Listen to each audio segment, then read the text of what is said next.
For me, why do I do it? I just enjoy spending 30 minutes, 45 minutes learning about someone, generally seeing where the conversation goes. I always give them questions ahead of time so they have no surprises, but well, no surprises on paper. We often do have tangents, um, which are great. I think for me, it's also proving to myself that I can talk to almost anyone. And for a lot of my life, I couldn't say that. Welcome to the PM Podcast, brought to you by DonorSearch, the show that takes you inside the lives of thought leaders, innovators, and changemakers in fundraising, philanthropy, and civil society. I'm your host, Jay Frost. Tim Wilson is the founder and host of People in Fundraising, the podcast spotlighting the people who fuel the nonprofit sector. With more than 2 decades in prospect development across higher education and healthcare, including leadership roles at Harvard Business School, Intermountain Healthcare, and now Weber State University, Tim brings deep expertise in data, research, and donor strategy. He also serves on the board of directors of Apra International, reflecting a long-standing commitment to advancing the profession. In this episode, we trace Tim's journey from growing up in New England to building a new life and career in Utah, explore what drives his passion for elevating the voices behind philanthropy, and discover which Star Wars character best captures who he is today. So, Tim, I'm just going to begin by asking you about something that we did not prepare to talk about, and that is Star Wars. Awesome. So what's the deal with Star Wars? It's all around behind you. Is that some kind of touchstone? Is that family, or is that you? That's a great question, Jay. It's me. So I was 2 when the first Star Wars came out. My dad took me to the theater. We didn't last very long. I obviously didn't know what really was going on, but it stuck with me as I got older in my, early elementary school days. And there were, 2 more movies, and a lot of my friends were into it. So it was something to bring me together with friends, and a very pivotal marker of interest and fun in my early years. So being able to relive that in a sense with my own boys, they're now 14 and almost 12. But when new content was developed in the late 90s, early 2000s and beyond, to be able to sit down and watch it or play with my old action figures, and there's 2 of them above my head, was very meaningful for me. It really tapped into sort of personal identity and bringing me back in a tangible way, bringing me back to a time I can't actually access. I'm no longer 5 or 6, but I could feel in a sense like I was. What's special about that kind of time in your life when you're 5 or 6? The world, at least for me, the world was just full of imagination, and there were no boundaries to my imagination. And I have a very good memory, always have, and also kind of creatively having an outlet to think about, what if I were in a Star Wars set, or what if I were a Major League Baseball player? And, these are my favorite players. I can name them. I can name them now, but, just imagining a different life. And I've always kind of been drawn to that. We're blessed with one life. Even within that, there are limits and constraints on our time and our energy and whatnot. So very grateful for this one life. It also makes me think and imagine, what else could I do or would I do? I'm imagining what it's like to take your child to their first movie. Was it your first movie at the age of 2? Yes.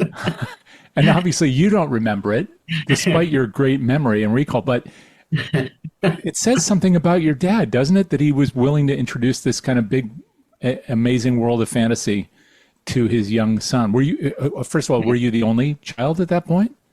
I'm the oldest of 2, and yes, I was. My sister was born a year later, so 1978. She actually now lives outside Baltimore, and my parents are still in southeastern Massachusetts, where I'm from. Okay. All right. So and I know we'll dig into that. But your father sounds like kind of a special guy to have done that at that early an age. Absolutely. And I think, well, I know even into my teenage years, we had three ways to bond. One was going to the movies, another was playing catch in the backyard, and a third was we'd go for drives, um, just in the car and kind of get lost. And I think maybe I inherited some of that imagination and wondering from him because he would drive around and comment on, oh, well, if I lived in this house, I'd have this much more of a commute. And who would my neighbors be? And I think just sort of, again, imagining different flavors of life in a way than what the reality is. And he is very content with his life. He's also had a very stable adulthood. Um, my parents have lived in their same home for over 50 years. He's worked at the same university since getting out of the army.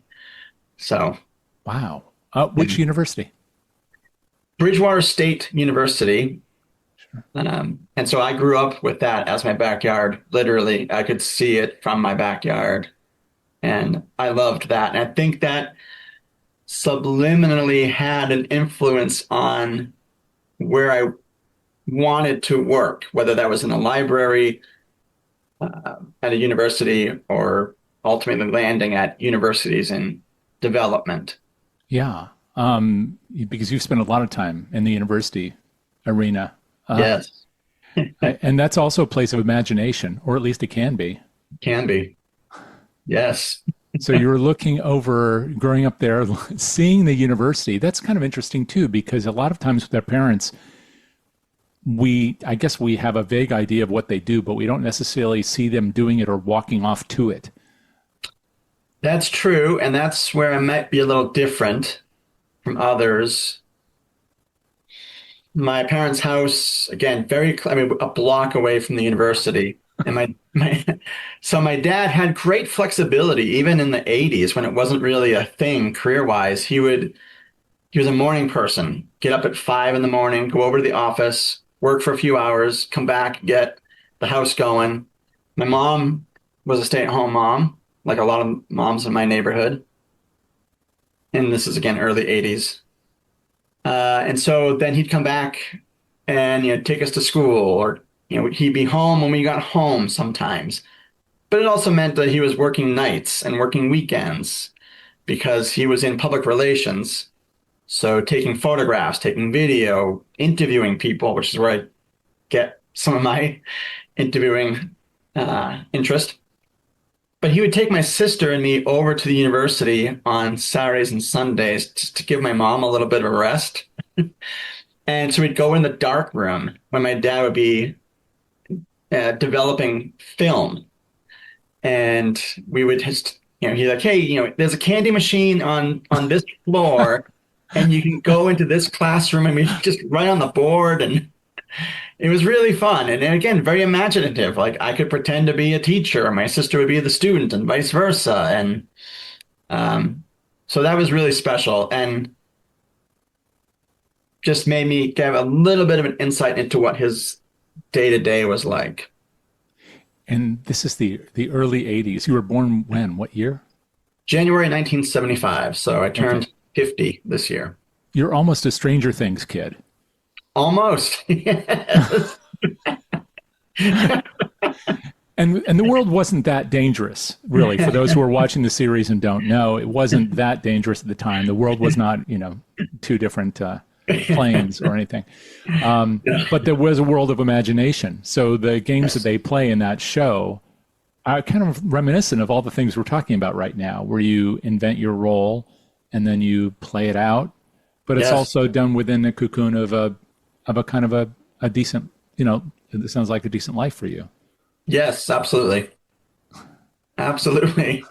But that imagination also led me to, some very anxious moments. Like my dad loved to watch the news when he'd come home from work. So Tom Brokaw, NBC Nightly News, it was on. And, again, early 80s, there was a lot of talk about, nuclear war and see it depicted in movies and whatnot. And it's still a big part of me, my makeup. I just watched House of Dynamite on Netflix recently, and remarkable, sobering movie. And it reminded me a bit of the person I was back then, but I couldn't articulate my fears. Why didn't I tell my dad, hey, I'm 7 or 8. This is kind of freaking me out to watch the news and not really have a broader concept of world events. So yeah, imagination and in all ways as a Yeah, I think child. that was the day after was Yeah. around 1981 or something like that. Yeah, it was November 1983 when that came out, and I still remember seeing the next day, the day after, that NBC, the morning show, they had people on talking about it. And I mean, I was in third grade, and I don't know if any other third grader, at least in Bridgewater, was aware even of the miniseries, let alone the story it was trying to portray and warn us about. It's amazing that you have that recall about the date of the release of that show. It really did make an impact. It did, Is yeah. But do you just recall everything like that? Are you one of those people with almost an eidetic memory, or is it just the emotional moments that you have this kind of recall about? I think you're right. It's more the emotional moment, the thing I remember. It's tied to an emotion. Um, and I think certainly as I get older and life gets busier, I'm not able to retain as much, or I'm not maybe not as present as much even to be in the moment to say, you got to remember this moment. And I think as a parent, my youngest is now almost 12. My oldest just moved up to college about an hour away in the summer. And as a parent, I get into a trap, that mental trap of like, this is the last time that X thing will happen. And my wife doesn't have that at all. She's like, it's great. Milestones come and go. These are stages of life. And for me, it's like, no, I want to remember the last moment of a piggyback ride or, a baseball Wow. toss in the backyard. Yeah. So that's why I showed you this kind of earlier, and you Yep. can't see it in the video, but I've got a bunch of colored binders behind me. And one of my hobbies, I don't jump out of airplanes or go on safaris, but one of my hobbies is cataloging moments, family life experiences. So the binders are full of report cards and letters and just kind of the ephemera of family life. So it means a lot Just to me. just your nuclear family now, or is that also your life and the life of people before you? Mostly my nuclear family, the 6 of us, yes. And I think I get it again from my parents. My mom grew up in South Boston. My dad grew up in Dorchester. She had a very Irish Catholic upbringing. My dad, kind of secular Protestant. And they were only like 3 miles away from each other, but very different worlds in the 1950s in Boston. But they both moved around the same time when they were about 17 years old, moved one town away from each other, still didn't know each other. But they both have commented on the fact that with that one move, they lost so much of their own family records and photographs and artifacts. And my dad's family actually moved a lot more over the years. So I have very little, and then they have very little, even from their own childhoods and Wow. certainly before them. So I have a very strong suspicion that these binders are a way to reset family chronology and cataloging. It just reminded me of something that Jerry Panis used to say, which was, at least among friends, he would say, 3 moves to a fire. He would say that if you had 3 moves, it was pretty much like having a whole house fire. That's how much you'd lose. I Wow. never totally understood it at the time, although as I get older and I see the things that we can't find in our house that we've lived in for 20 years, I can imagine when you move, you lose things. But it Yeah. sounds like it's what the things represent. It's not the things themselves, right? It can be both. Yeah, it can. Yeah. Like for me, having Star Wars action figures out, um, it's tangible, but it also reminds me of, the emotion of child wonder and fun. And I think, as an adult, when I was a young dad, I loved being a fun dad. And I think as my family gets older, I'm losing that element of fun in that sphere. And so I'm trying to, or it's changing. Certainly it's changing. I'm trying to find fun in other ways for my own self. Like, what is fun for me? Oh, Um, wow. So what is it? What is it now? Because if it's not going off, well, maybe it is still some of these same things. Do you still take drives without a destination in mind? Do you still just go to the movies, whether it's with family or just on your own? yes, What rewards your desire for fantasy and imagination? it's all of those things. It is going for drives. It's going to the movies. It's my podcast is so much fun. And I've certainly learned a lot from your generous and strong example, Jay, of the fun, the sincerity, the curiosity that you bring to the PM podcast, to the philanthropy masterminds. And that has been a real benefit for me. I just so appreciate your example. And it's something that makes it fun for me. That's very kind of you to say because I'm just having fun when I get a chance to talk with people like you, and that's but I do experience something that maybe you do as well, which is that sometimes the conversations are what this one feels like to me, which is just in the moment and unguarded. But Yeah. other times it seems like people might be thinking, I have to accomplish these specific things and get a certain message out, and then that has value. But I Yeah. never feel as enriched by the conversation when it goes that way. This is I don't know where which closet we're going to open up next in this conversation, which to me Yeah. is like going to the movies, not knowing what it is, like a mystery movie night. You've probably done those, you Yes. know? Uh, so thank you for the compliment, but I want to throw it back to you because that's what I get from everything that you do and from this conversation specifically. And Yeah. I'm almost intrigued to ask you to open those binders, which I won't do. But what besides report cards? I guess we keep those for our kids until they can't stand it anymore, or they Right. find it in a box in 60 years when we're all gone. Yeah, But that's right.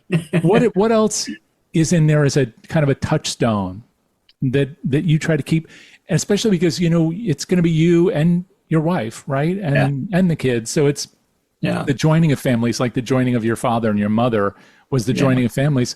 So what kinds of things in there are important to this family that you've created together? That's a wonderful question. And one that comes to mind as an answer is I got a specific binder of handwritten notes or letters from my wife. And like Oh, even this morning, she left me a note. She's a public school teacher now, part-time yeah. at her alma mater, high school, which she never expected. Wow. Really? Yeah. So she's up by about 5:15 and out the door around 6, depending on the day. So she wrote me a note this morning and said, I didn't want to wake you, but, have a good morning. So I have a binder just of like sticky notes and such from her.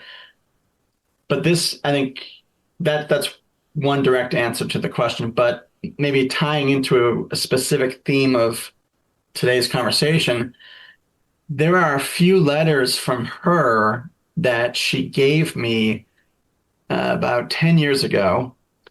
I was at a real low point in my career. I had been at Harvard Business School, my first employer, for about 15 years at that point.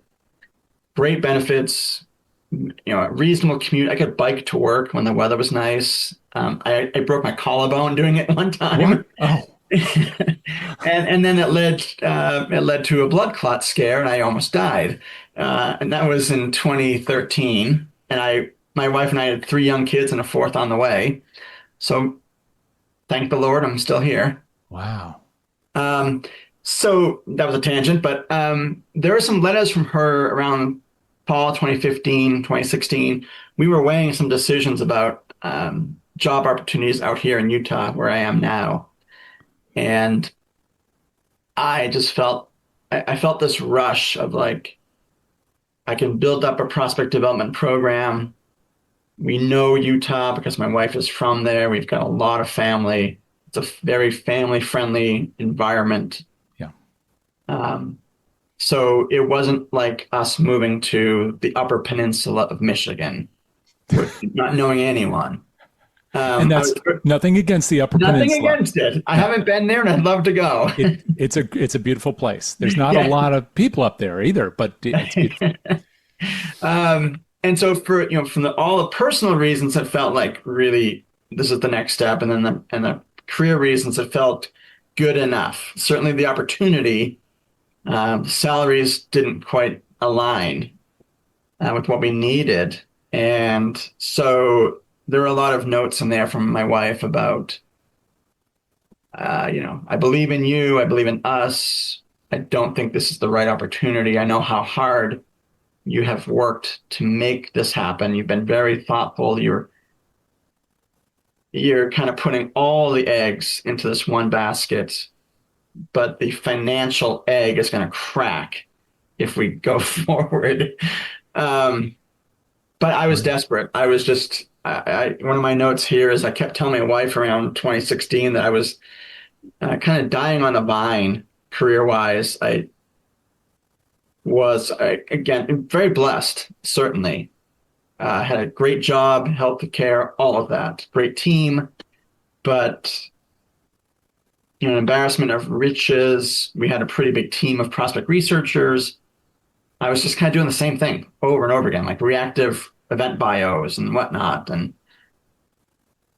just felt like it's starting to bleed over into other parts of my life, and I can't have that. So either we go forward with moving to Utah, or I've got to figure out something else. And one of my fun notes here, like during that time, my wife, you know, was concerned. I mean, she's like, you're 40 years old. You've got, you've been at one place. It's great. Lots of good things. What am I missing? And I would tell her, I just don't feel fulfilled. I don't feel challenged. I see other people advancing and they're managing teams. And later on, once we moved to Utah in 2018, my wife at one point said, those are really hard times around the fall of 2016. And she had just turned 40. And the conversations were so deep and, again, all encompassing. And she said, at the time, I thought you were going through a midlife crisis, and I worried about what you would actually do if you felt that way. And so she said, I was worried about you getting into alcohol or drugs or having an affair or all of the, kind of trademark Hollywood midlife crises. And when she told me that, again, we were already living out here in Utah. I said, no, my midlife crisis, if I were going to go through it, would have been we were going to sell our home. I was going to quit my job.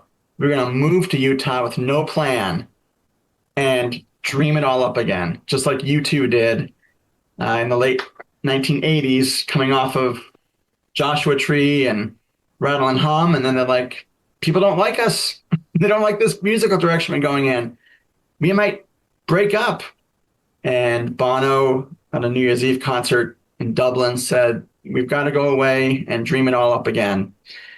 And when I heard that at that time of life, I felt like that's what I need to do. I need to just dream it all up again. And what does that look like? Well, for context here also, I don't know what there are so many things I don't know that I want to ask. The first is what your dream was as a kid. I mean, you told me about some of the things you did and how they fed the imagination, but I don't know what you imagined yourself being. What did you imagine your life would be like? I imagined I would be a public school teacher. And where did that come from? What was that? What was the origin? I feel like I know there were a handful of teachers that absolutely loved teaching. And they're both elementary school teachers. Yeah. Absolutely loved it. And uh, one of the teachers, he piloted this program as a full day kindergarten in my town for children that weren't emotionally ready for kindergarten. And his name is George Mitchell. He looks exactly like Fred Rogers, sounds like him. One of the most considerate, kind people I've ever met. And about 5 years ago, I interviewed almost every student that was in that class. What? Really? And yeah, and found, from Facebook, found people, and it was 18 students. I talked to 15 of them and just asked, what do you remember about Mr. Mitchell in that year? It was called Readiness was the program. And where are you now? And every student just spoke so warmly about George Mitchell. Um, That touches you. What was special about him totally. for you? Um, he the common theme was he literally, got down on each student's level. And one of the kids in the class I interviewed said, if you were the principal or if you were the administrator and you walked into the classroom, it was total chaos. There was no lesson plan. He didn't believe in, teaching by a manual. Um, but as I heard those stories, there was one young woman, well, now she's my age. Always been the same age as me. But one woman in the class who said, both of my parents were working at the time when she was 5 or 6. And I have older siblings, considerably older than me. So Mr. Mitchell taught me how to read. He taught me how to accurately write out my whole name. And so in very specific ways for each of those 18 students, he touched their life at a time when, I think a lot of people don't remember a lot of what their life was like then, but every single person had very specific and heartwarming anecdotes about George Mitchell.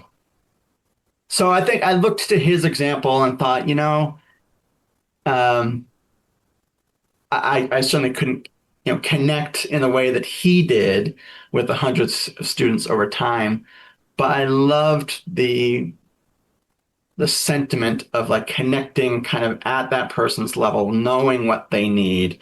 He actually came to the house. He came to each student's house for parent teacher conferences. He wasn't at the school. Wow. That's like a house call from a doctor. It just doesn't happen. Yes. Uh, Yeah. Is he gone now? Yes, unfortunately. So in May of 2002, he passed away um, in his sleep. So the year that he was our teacher, he was diagnosed with esophageal cancer, and he actually missed about half of the year. And this was 1981.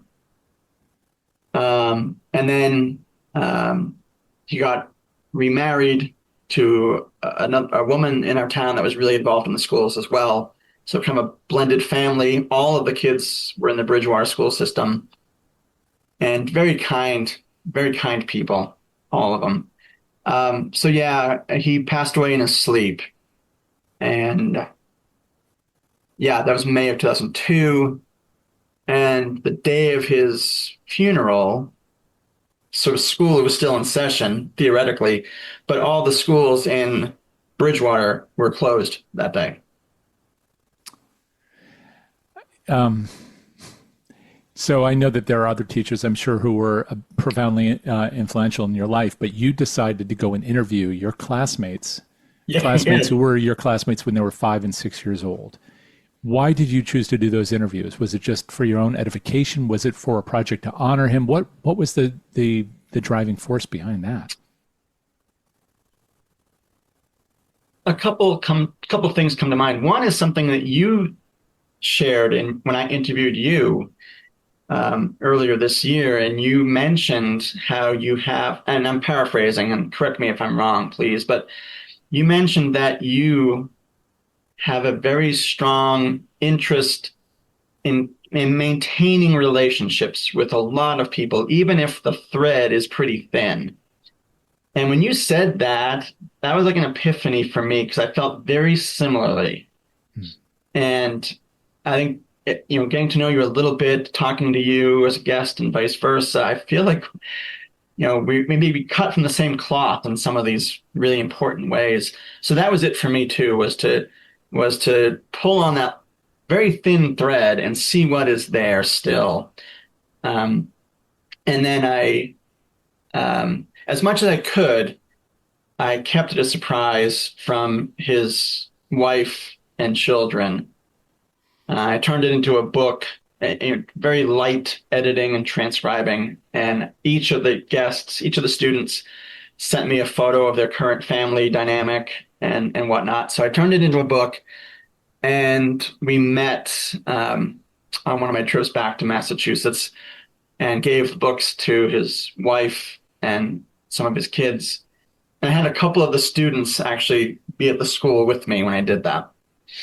So it was a way to honor him. It was a way to, it was 40 years when I did that since we entered his classroom. And so it was a way to honor him and also to show his family that, he's still like widely admired, thought of. He wasn't a high school teacher when we could remember more about that person's impact for good and for bad. And yet, we all still have specific memories, anecdotes of him. And so that obviously made a real impact on my life, and thought I would like to do that. And haven't, but how did his wife, his widow, and his children react? They were very appreciative. Yeah, very appreciative. I got a nice note from his widow and just some very nice comments in person and on social media afterwards. I posted about it with the class photo from that year, and just to thank the people for participating. And then his son commented as well and shared it. And so it was just, it was really meaningful for me to do that and for a lot of different reasons. I honestly don't care. And this may not sound, No. Like people may believe it or not. I honestly don't care for the recognition. It was not about the recognition for me. Oh, you put in all this time. It was worth it. That's what drove me. That's what it was.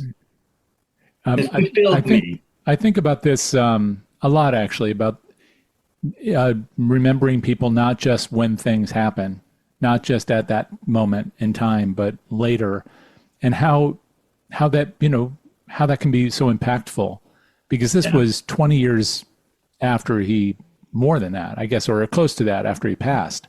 Yes. So for people to remember one's father or whomever, after they die at a memorial service or for a few months, it's one thing, but to remember them 20 years later, that's powerful. Yeah. Thank you.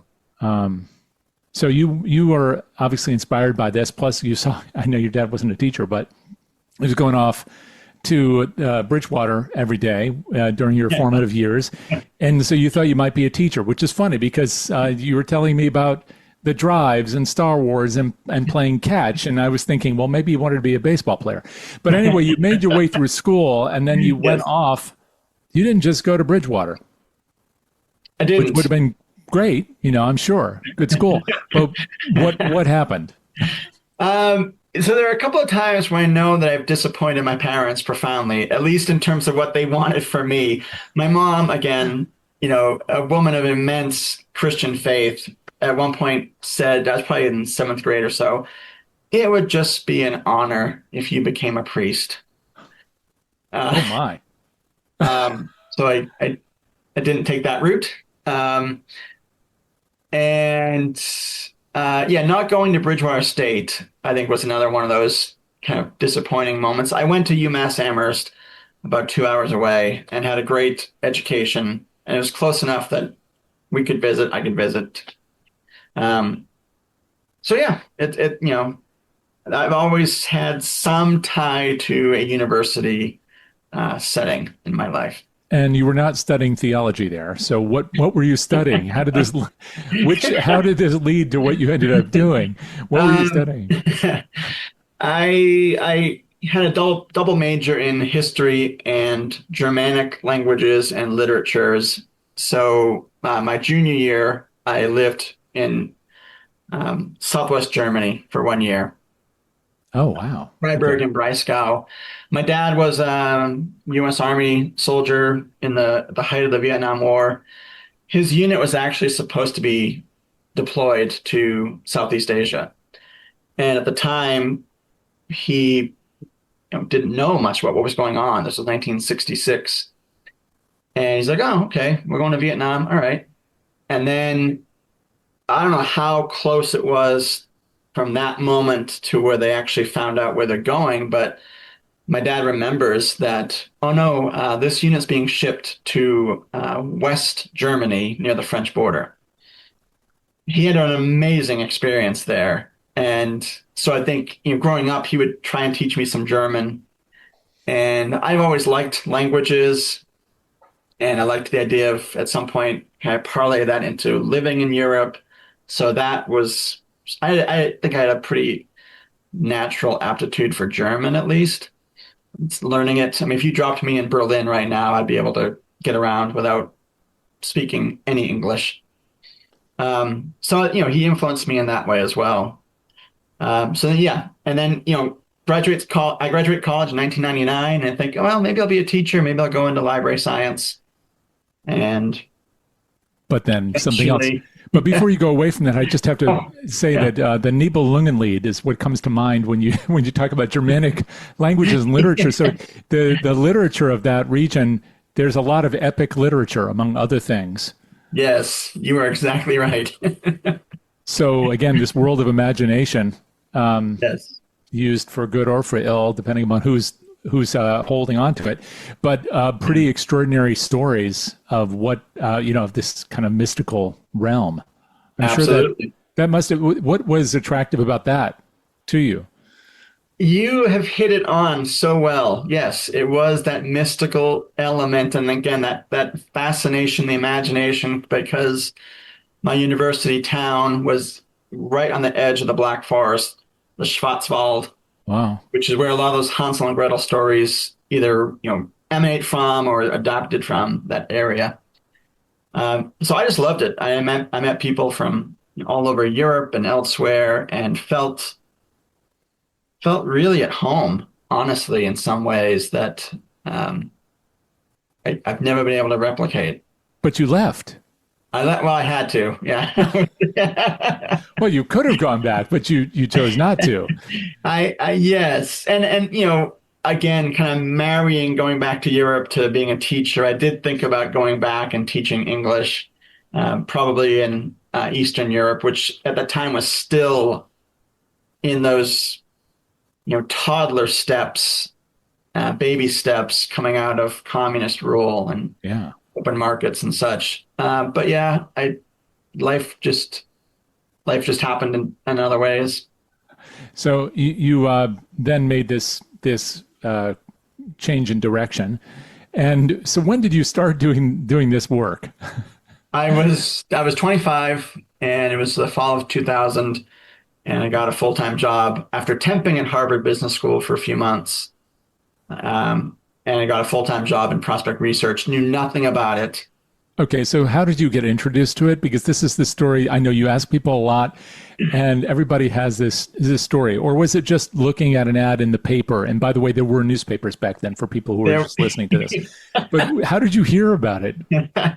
so I was helping a frontline fundraiser by the name of Paul Callahan, who was a Harvard undergrad when he was younger, and he slipped on the gymnasium floor and was paralyzed. So he was in a wheelchair, Yeah. um, and went on to graduated Harvard undergrad, earned his MBA from Harvard, worked at Goldman Sachs, then came to Frontline Fundraising, founded a nonprofit in Rhode Island that's called Sail to Prevail. It helps other mobility impaired people, particularly youth, learn new skills and teamwork by putting them on a boat and teaching them how to Wow. sail. Yeah. I'm working on getting him on my podcast. So Paul, I was kind of just helping Paul manage his office, and like you mentioned, newspapers. Yes, we still had newspapers, and Paul loved paper, printing out email, printing out. So there were just stacks of paper that he wanted me to organize. And at some point, a younger frontline fundraiser, Carrie Satano, who still works at HBS, just saw me in the hall and said, "They're hiring down the hall for a prospect researcher. You should talk to Val Roberts, who was the head of prospect research." I had never been to that side of the hall. It was the same floor. I didn't even know. Like you mentioned earlier, Jay, opening doors. Like I literally, opened a door to get to the other side of the hallway, and that act opened the door to my career. I found something that I wasn't even looking for that fit with my skills, my interests. I wasn't going to be traveling. I didn't want the pressure of asking for money and engaging prospects. I even knew that then, but I felt like this feels really good to me. What was attractive about it?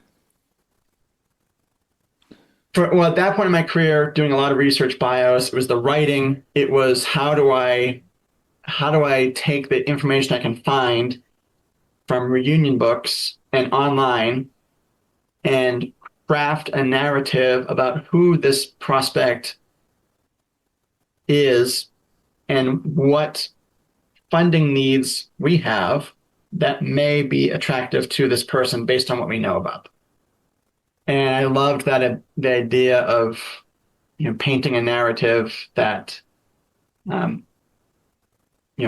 suits all those purposes, and just learning about people too. Like this is amazing. I still remember like there was a Harvard Business School graduate who, in one of his later profile books, like his 40th reunion, there was a photo of him, black and white, and he was carving a table or a chair, something like that.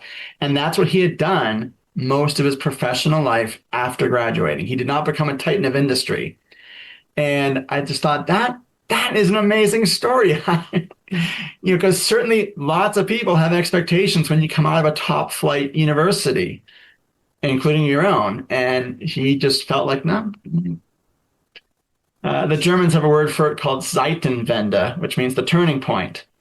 And that was that man's Zeitenwende. So I'm just very curious about that. That just reminds me of your Bono quote from a few minutes ago. Yes. It's funny because a lot of places, when they do any research at all, it's on a limited number of people, unless it's done en masse now because we have tools to enable that. But it really does dance across the periphery rather than trying to find out why that person made that change in life and why they spent their life carving wooden tables and chairs. Yes. It's fascinating. Getting to the heart of that is really appealing. Did Harvard Business School and other places that you know and have worked at or worked with, do they always understand the importance of carving below the surface and understanding who these people are? I would say I think it depends more. I'd answer that more in the sense of does the frontline fundraiser understand that part of it? Do they take it and run with it, or do they take it and discard it? I think, yes, you can have the corporate culture that says, Right. hey, these are important strategic intelligence research reports. Use them, glean what you can to inform how you're going to engage. But then it's really up to the personality, even with training and being mentored. I think there's still a strong element of it's up to the personality of that frontline fundraiser to see the value. They're going to see the value, I think, in most cases anyway, but then do they act on it is the other piece of it. And this is a really successful program. I mean, people can Yes. tell that by the name of the program and where it is, but also just within. At least that's my impression. Always has been that the HBS development team, that the advancement team there has always been very strong, and their process is really good. But even there, it's dependent upon who takes the content that's created, however it's created, and then goes out into the world to build that relationship, and that's That's highly variable. absolutely. On that note, I will say that HBS has, at least in the time I was there, such a strong methodology of donor engagement, from when they're still students through, their 70th reunion, not just, engaging for donations, but for volunteering. And a lot of the people that work there take that knowledge out into the world, just like you said, taking it out into the world. They've taken it to future employers and said, here's what I've seen work really well.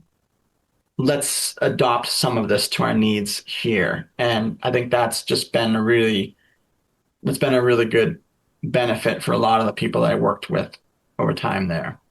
Before we walk too far away from it, I just want Yeah. to point out that the door you walk through and the person you talk to, Val Roberts, is a mutual friend, although I haven't spoken to her in a long time, and she's an Oh, extraordinary person. she is, And yes. now very far away. And she was a world traveler and is a world traveler. I assume she's still doing her fair bit of traveling. She So she's a is. person with a rich imagination, but she was Yeah, there working in that office. she And was. um, Yeah. And took a chance on me. And then one of my notes I was writing for preparation today, a lot of the a lot of the commonalities of the people I was going to mention, George Mitchell, Val Roberts, they saw something in me that I did not see. And because of their encouragement, their confidence, their sometimes righteous shaking of my shoulders, like get your act together, like they've certainly propelled me to where I am today. I could not be here without so many of those people. but as you say, you stayed there quite a while, Yeah. and you were talking about, of course, your family earlier, and this big transition. And before we get back to that, this means that you met your wife somewhere along the way, and she wasn't from there. She wasn't from that little place in Massachusetts. She was from Utah. How in the world did you meet her? When? And that must have been a part of how you decided to keep doing what you were doing, because you had, again, this, I guess, wonderful life at home. Where did you two Yeah. meet? So I'll try and be very quick here. I was working at Harvard Business School and became friends with a different young woman who was from Idaho. She was the very first Mormon I've ever met in my life. And so we talked about all sorts of things. Um, and faith was one of those topics we talked about. And I was still Catholic at the time. So I eventually converted through my friendship with this coworker To the LDS. to the LDS Okay. faith. Yeah. Church of Jesus Christ of Latter-day Saints is the Yes. full long Forgive name. me for the abbreviation, but yes. Everyone uses it, even people in the church. Yes. And I was drawn to it. Certainly there was doctrinal reasons, but just the sense of community was really attractive to me, and it, Right. it still is to this day. We take very good care of our own people, our own ward, congregation. The family, And the community, and beyond. Yes. and ideally, yes, if we take it beyond there, that we're not meant to confine it or be selfish. Um, so my wife, well, graduated from college, was teaching, and decided I've got a cousin who lives in Boston. I'll go visit her.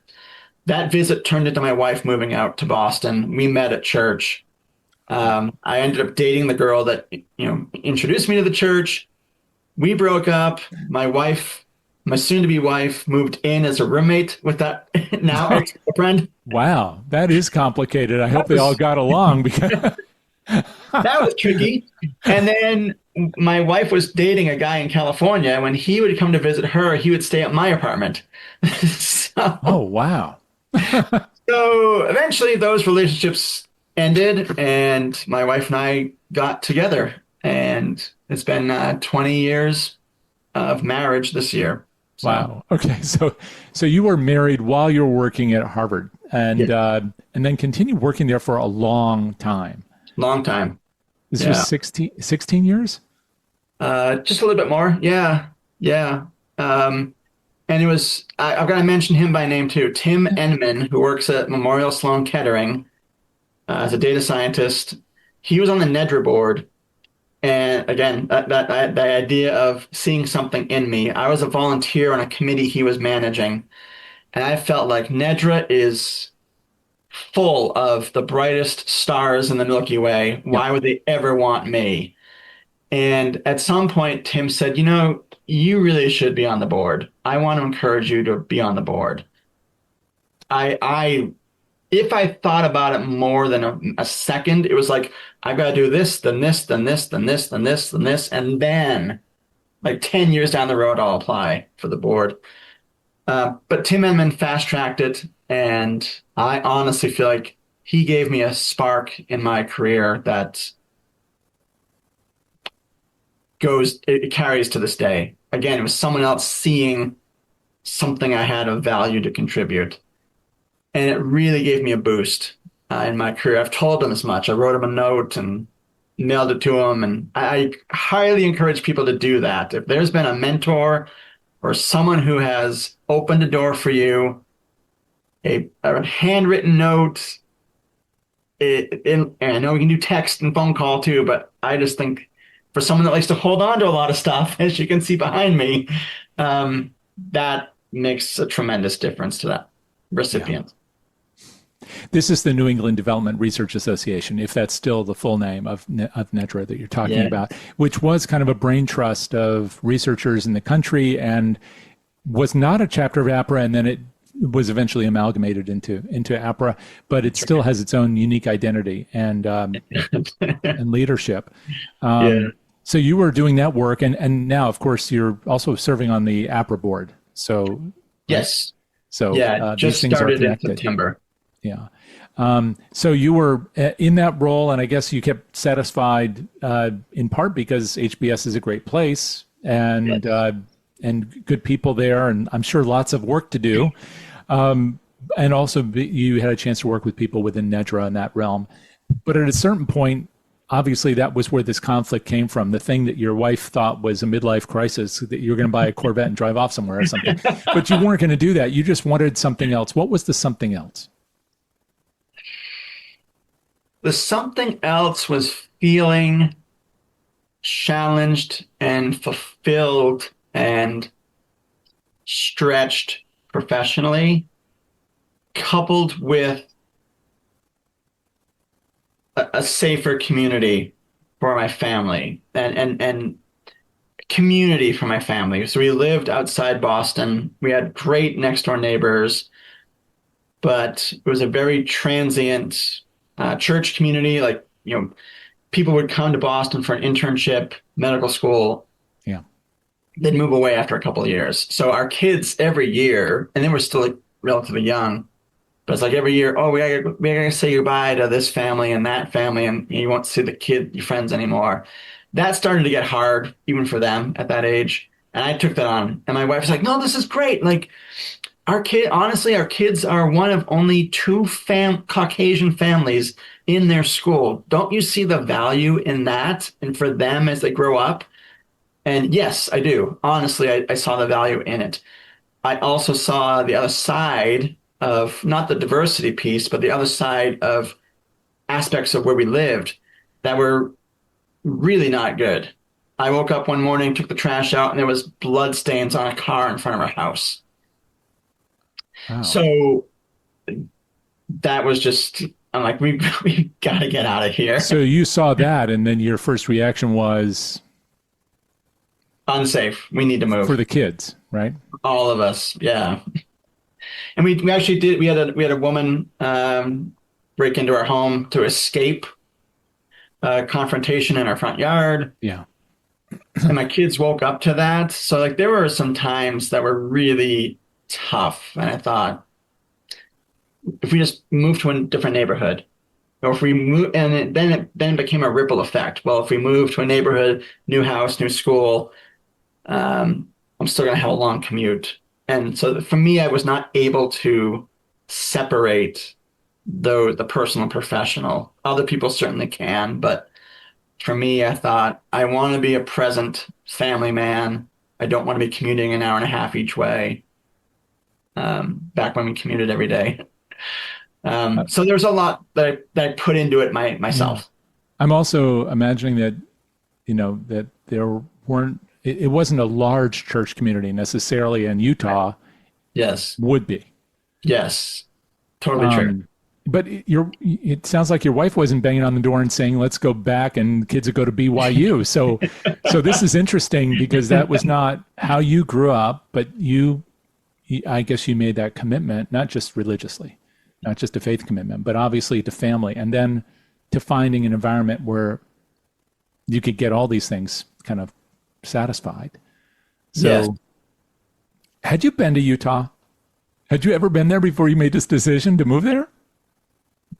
Uh, I'm I'm laughing in part because I can tell you exactly how many times we've been to Utah before we moved here. It was 16 times. Oh, okay. Seeing her family, right? Something like Yes. that. Okay. From 2005 to 2018, it was 16 trips. Sure. And so yes. And that was one of my selling points. Well, look, we can actually take vacations somewhere else if we move to Utah. All right. So you did or didn't have to sell her on the idea of Utah specifically. Forget all the jobs and everything else. Yeah. Because moving back home sometimes is fraught. So for her, was this, oh, wow, I get to go home, or, oh, no, I'm going home? It was the latter. Oh no, I'm going home. None of the six of us will have the diversity of Okay. demographics. We had a lot of people from Latin America in our neighborhood. Yeah. It was a really rich cultural area to live in, and our kids had first generation Guatemalan friends, Guatemalan American friends, and such. So my wife's like, we're going to lose all of that. We're going to lose all of the religious diversity, including, people that don't believe in anything. We're going to lose X, Y, Z. What are we gaining? I don't know because I haven't lived in Utah since 2002. And I'm like, well, it's probably changed in the, 15 years since you lived there. She did not want to move out of Boston. Yeah. So, It's but you still did, hard for her. you did, but you Yeah, did. we did. Uh, and so now, where are you exactly? I mean, I know you're at the university, but where are you? I am in a town called Kaysville, which is kind of equidistant between Salt Lake City, the capital, and Ogden, which is a very old railroad town. Seen its better days, like a lot of, industrial towns and cities in America. And that's where Weber State University is, my employer. So the lure for me to go to Weber State was I got to build the prospect development shop from really the ground up. I think that's a pretty rare opportunity, at least in higher education development these days. There was literally like they were using one vendor and they had no one to analyze the data, the frontline fundraisers were kind of on their own to experiment with filling some gaps in research. So I had 3 great years at Intermountain Healthcare. I know you recently interviewed my boss's boss, David Flood. Just an energetic and such a passionate fundraiser and advocate for the mission of Intermountain. David Flood took a chance on me. I I applied for a job. This is a good story. So, um, in the depths of my career wanderings in 2016, 2017, I one night was just Googling nonprofits in Utah because I had been trying it in Boston too. I'm like, Sure. I was recruited. I proactively, and nothing happened. And I felt like the longer I stayed at Harvard Business School, the less appeal I had even to Boston nonprofits because like you've only seen one system, you've been there so long, why would you leave? So I felt like we've got to broaden our search and look beyond. So Googling Utah nonprofits and I found Intermountain Healthcare on Wikipedia. This was like January 2017. And then I go to the Intermountain website, the HR website, and they had a director of prospect management position open right then. So yeah, I'm a man of faith, and I've been praying about direction in my career, and felt like, okay, this could be an answer. I applied, sent the application materials to the wrong person because I couldn't find David Flood or his direct report, who became my manager, anywhere. There was no org chart. I didn't know where to look. I was at the Nedra conference in the spring, and I found David Flood's name, and I emailed him the information, and he could have just never opened the email. He could have never responded. It could have gotten lost in the busyness of his life. It could have just been, oh, I'll get to it at some point. No, he passed my materials on to Nancy Gregovich, who is the chief operating officer. And Nancy said, hey, the next time you're in Utah, I'd love to meet with you and just talk shop. So she kept her word to a total stranger. And then she introduced me to the man that actually got the job because he sent the materials to the right person. And then it was 2 years from there. And Nancy's like, this was the fall of 2015. Nancy said, we're just starting a strategic plan. We'll be doing a campaign eventually. Let's just keep in touch. Again, she was true to her word.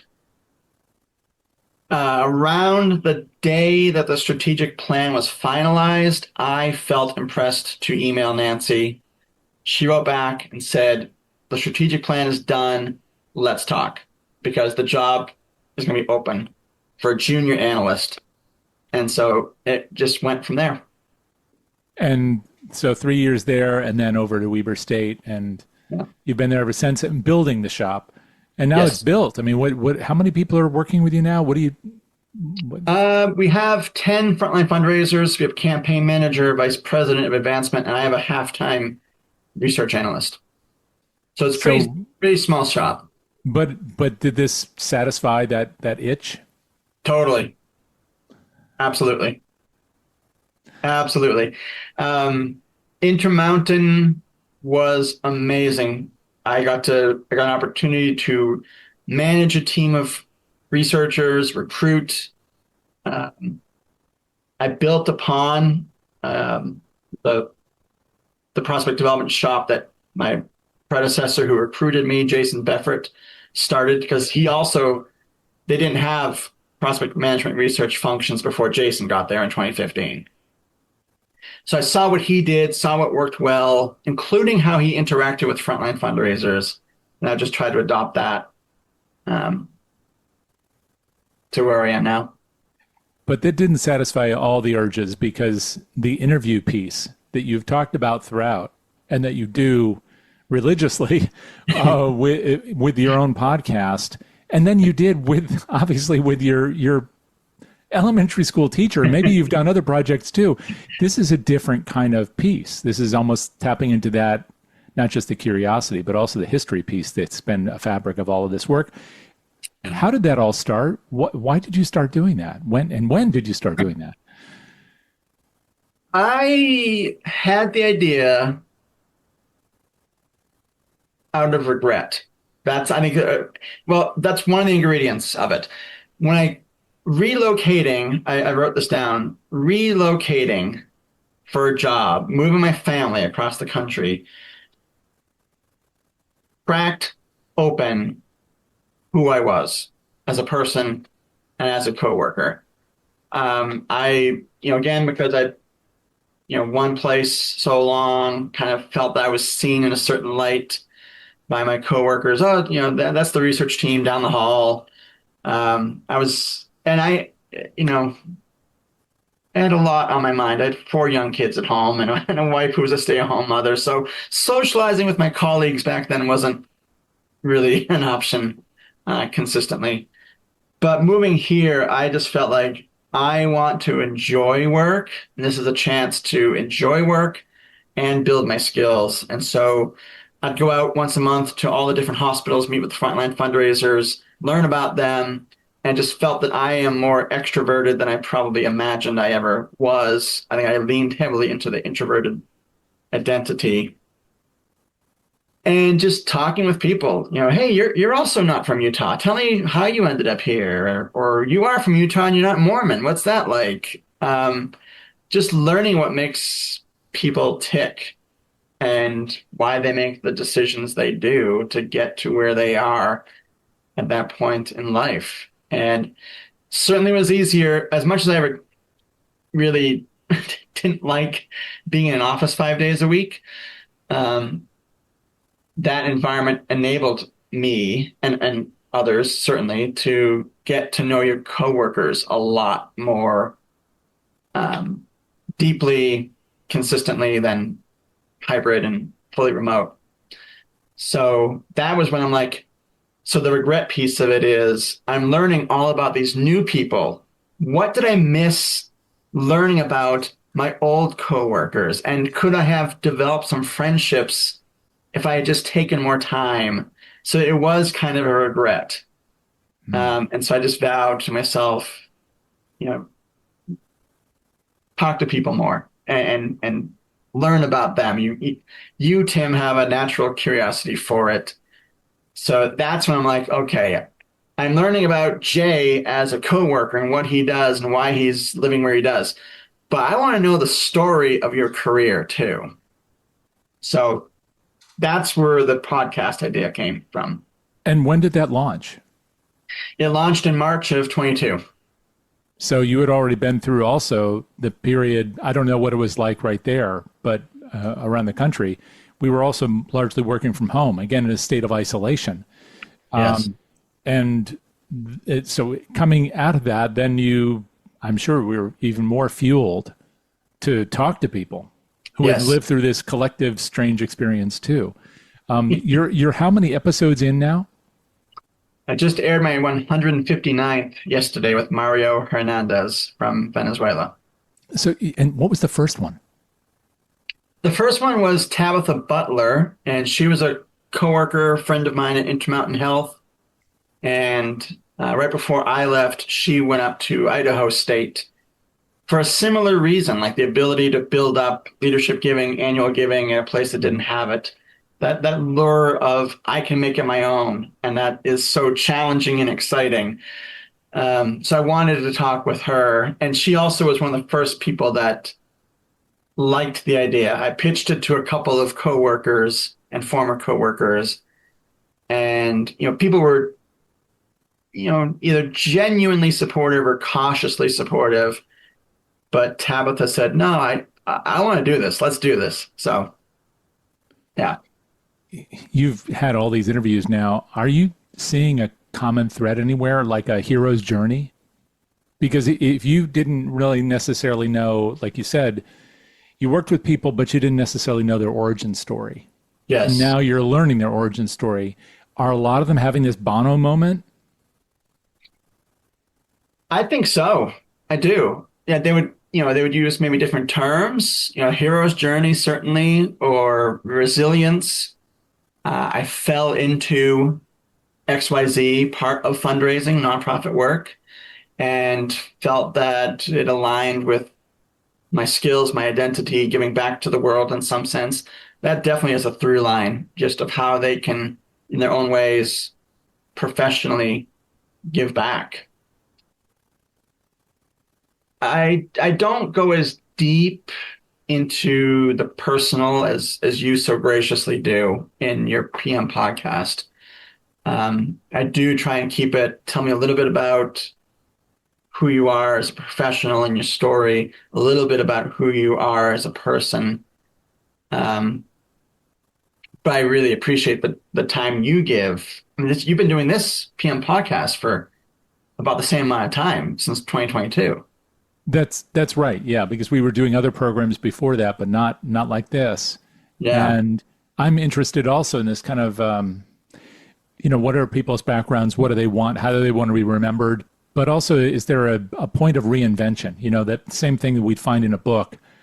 Frankly, the same thing that you would have found in the Nibelungen, that you would have found in Star Wars, that you find when you're driving on the road with your dad when you're a kid and say, what if we took that road instead? Yes. That's always of interest to me to find out what is that. And I was wondering if you run into that a lot, even if you're not necessarily asking about it, if people are at some level hungry to say, here's a change I made and this is why. Yes. Yes. Either they are actively looking to make a change or change comes to them. Yeah. And that is definitely a commonality of most of these conversations because I think most people have that experience of. So Mario Hernandez, for example, he was in for-profit sales and business development, and he decided to come back in a nonprofit. Um, Val Roberts,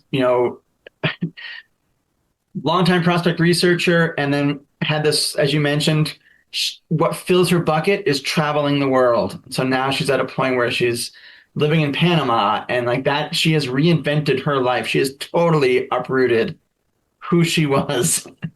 Um, you see that, I mean, Valerie Anastasio, a longtime prospect research veteran, and I mean, arts, higher education, hospital, healthcare, those are the employers that she has.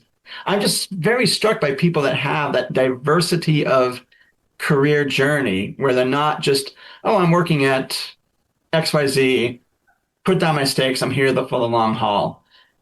Um, and the list goes on. I mean, so many guests, do look for that change because it fuels their own creativity and it keeps things fresh for them in their life. I mean, I know a lot of people tend to shy away from change, but it actually is a great personal development and learning vehicle. Yeah. Yeah, absolutely.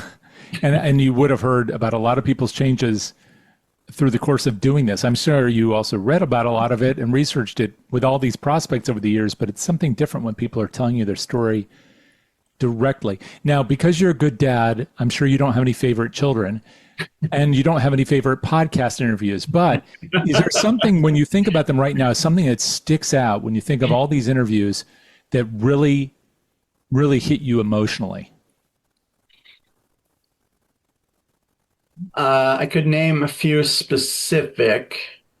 So one of my earliest guests, back when I was cataloging the episodes as seasons. So season one, actually a friend of mine, Marcy Romney, she and her husband knew them in Boston.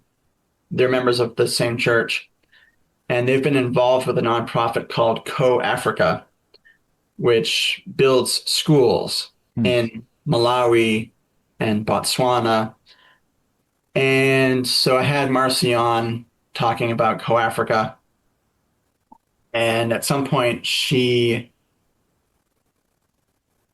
told me she and Matt, her husband, went on site to some of these projects where they're building schools. And they're very basic school structures. They still have bathrooms outside. The kitchen is rudimentary.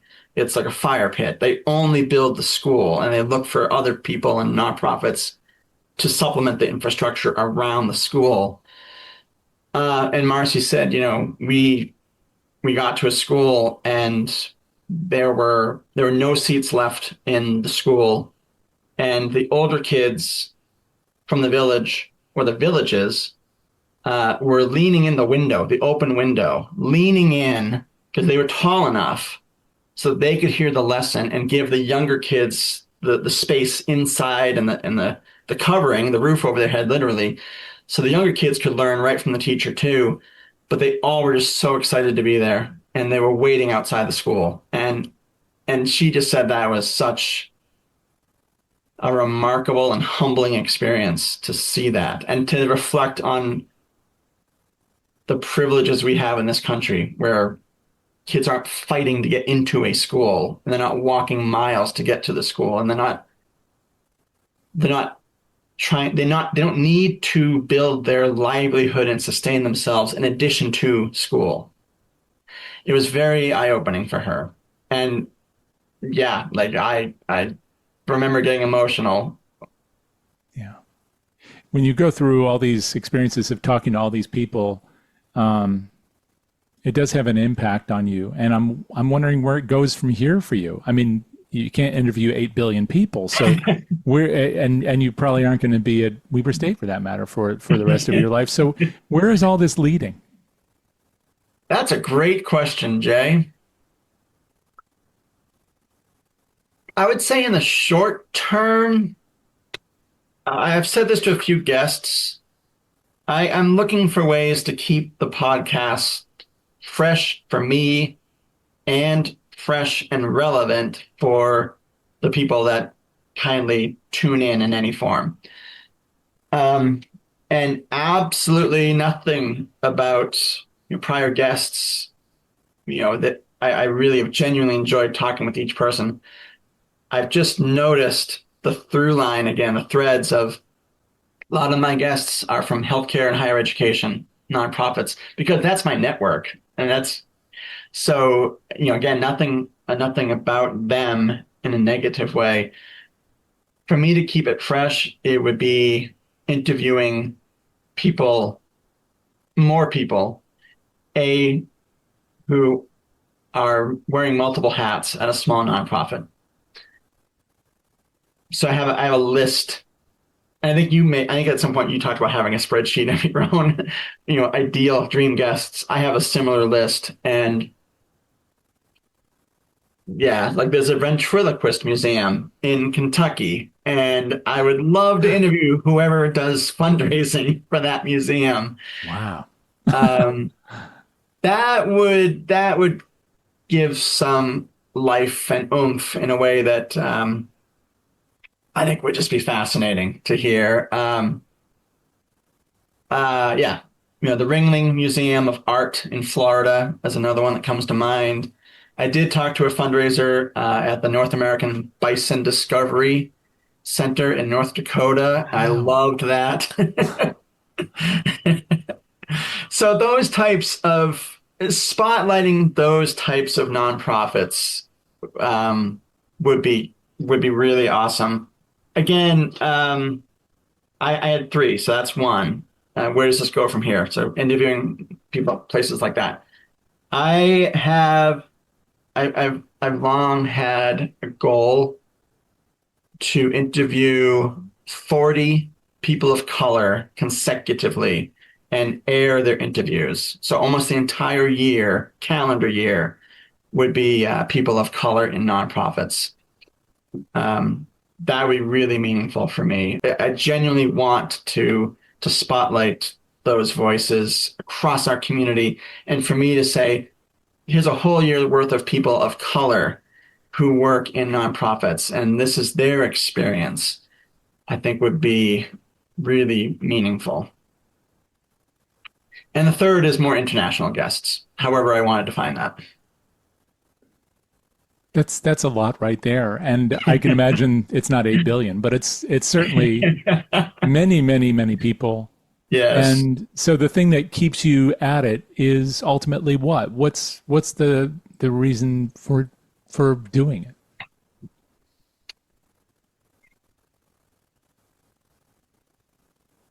Some of it, I think, could be what do I get out of it?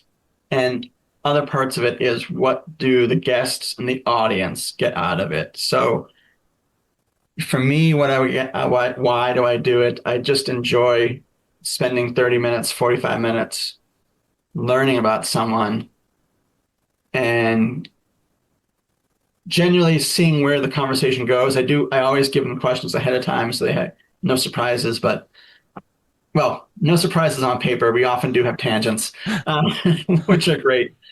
But also like, yeah, I think for me, it's also proving to myself that I can talk to almost anyone.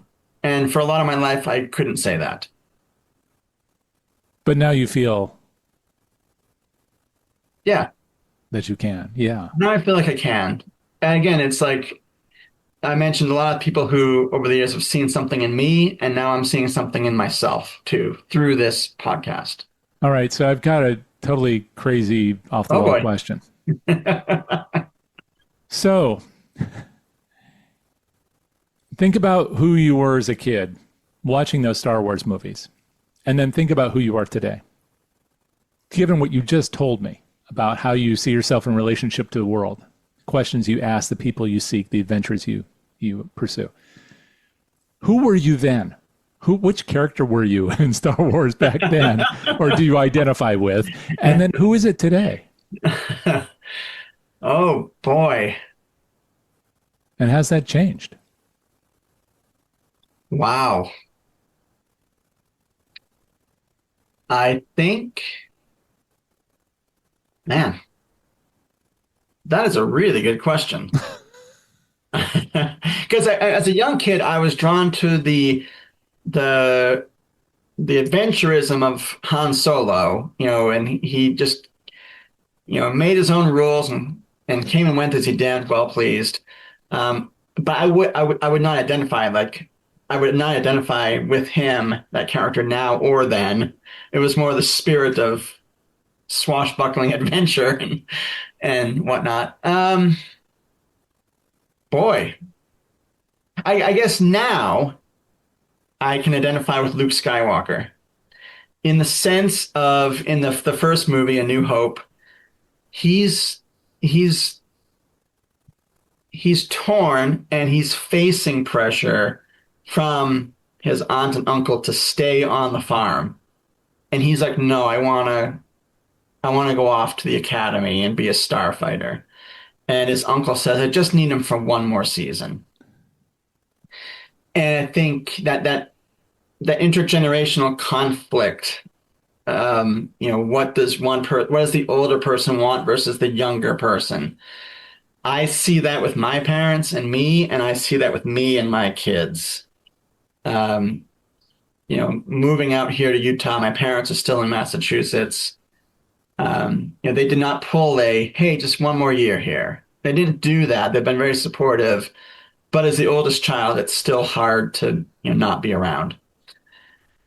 Um, they've been very good at saying, this is your life, this is your choice, this is your family responsibility. So yes, we understand. And then for me to see that I'm playing the uncle, hey, just give me one more year. Um, yeah, I see that with my children about trying to suggest, influence, where they go to college, what they might want to study. Weber State has a great tuition break for dependents of employees, and so my oldest daughter looked at that and said, "No, thanks. I'm going to Utah State." So I think that's probably the character I identify with. So for those reasons. I don't know if that's helpful, but Thank you, Tim. That was great. Well, that's it for this episode of the PM Podcast. You can learn more about people in fundraising at peopleinfundraising.wordifysites.com or listen on Spotify, Podbean, or other major platforms. Our thanks to our sponsor, DonorSearch, the global leader in AI-powered fundraising intelligence solutions for the nonprofit sector. Our producer is Jack Frost, and our theme music is Moving Out, Moving In by Jay Taylor, and is provided courtesy of Epidemic Sound. If you like what you heard, make sure to subscribe wherever you like to listen. Check out our sister shows, Frontlines of Social Good and How to Raise, and come back next weekend for another conversation with a leader in the world of social good. Until then, this is Jay Frost. Thanks for joining me.